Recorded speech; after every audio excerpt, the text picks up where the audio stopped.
Today I want to talk about what's on my mind is emotional intelligence, and it's how we are relating to one another in our interpersonal relationships, and how we self-talk, and how we think about connecting with other people. And I I have a recent experience with an individual in which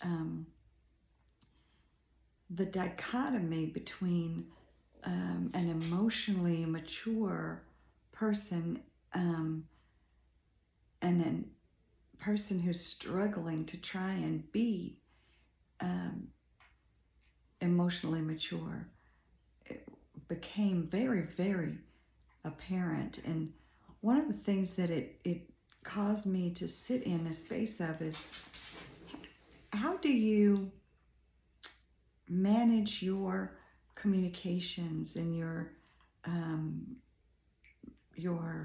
connections? Are you sitting in a space where the minute things get a little uncomfortable for you, you run and hide, you throw up walls, you block people? Ah, now I feel safe.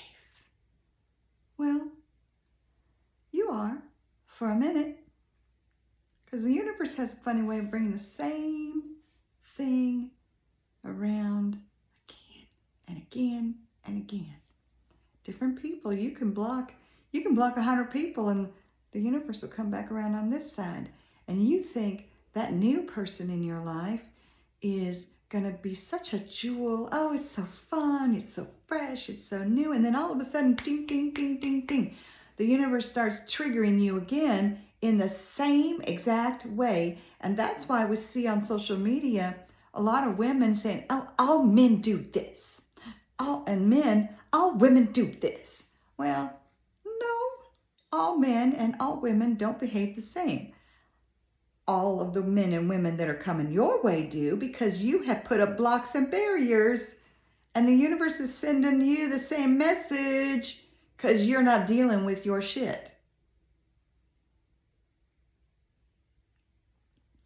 What you might think about doing is going back to, I said to somebody once, I said, I'd rather revisit a connection with this guy or this guy, two men that I love dearly, than have somebody new come in, because I at least know these energies, and I could at least kind of understand when things start to get a little shaky.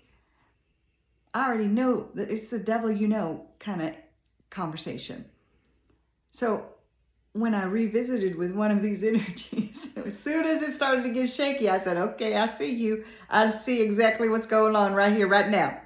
And I feel like I'm in jeopardy. And I was. And I got my feelings hurt, but I recovered pretty damn fast. And I felt very proud of myself. I said, oh, you did that. And here's the thing. The next time that same situation arises, whether it's with that person or someone else, I'm going to be much more equipped within myself to deal with it. Why? Because I faced it. I didn't put up a wall. I didn't block the individual. I didn't ignore I took the challenge that the universe sent me, and I faced it head on, right straight in. I walked right through the storm, as they say. And I came out the other side, well, a little banged up, but no worse for the wear. In fact, much stronger. I also revisited recently with the other gentleman, and I'm going to tell you, and actually that's going to make me cry, because that man is a jewel.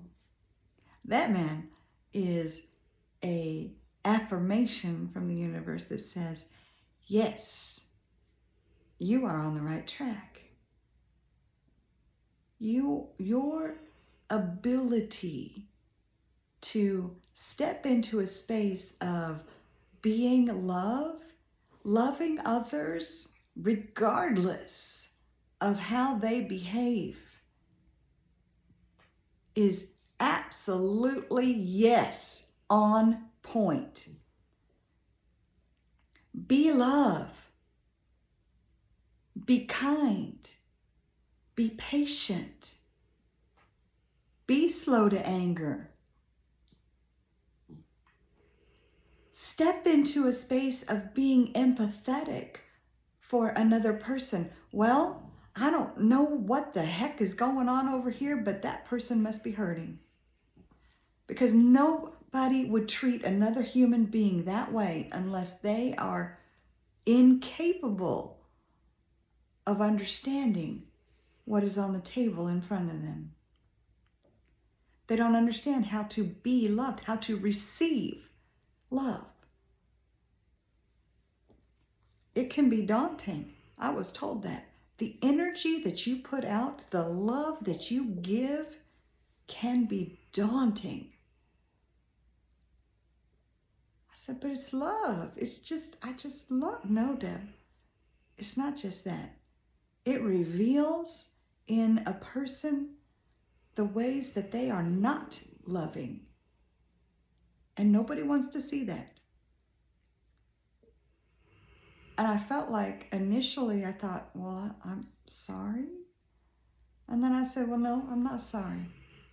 Because that is my message. Just freaking be love. And if that makes you uncomfortable, then, well, change.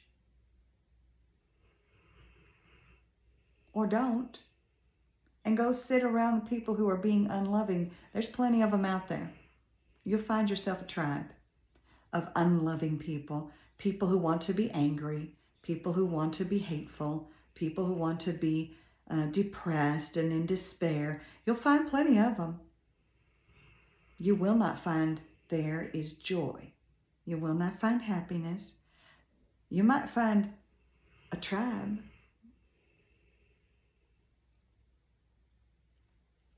But if you want to sit in the sunshine, if you want to have laughter in your life, if you want to have joy, if you want to, then you want to be love. You want to sit in a space where somebody who can find the good even in the darkness. You want to sit in a space where somebody who looks at you and sees your darkness and still says, I love you. That right there was a little effed up, but I still love you. I'm still here for you. That is the person that you want in your world. That is the person you want to look in the mirror at. The person who you want to be is the person who can be love. Even with all the wounds that it gives you, because it gives you wounds. I have a dear friend. She and I talk about this all the time. God damn, that hurts. I feel like an idiot. Oh, sister, I'm right there with you. I feel like an idiot too. But you know what? Damned if I'm not going to give that person another chance to be my friend and sit in my space if they come back around. Why? Because I love them. I love all people. I'm just loving people. And it feels really, really good to love people. I have great sadness in me at the same time, though, because people are hurting. And people need love. People need more of us to step out and say, can I just love you? And I'm not talking about romantic love here right now. I'm talking about just being good and kind and gentle. Just love people. That's my morning coffee. Have a good day.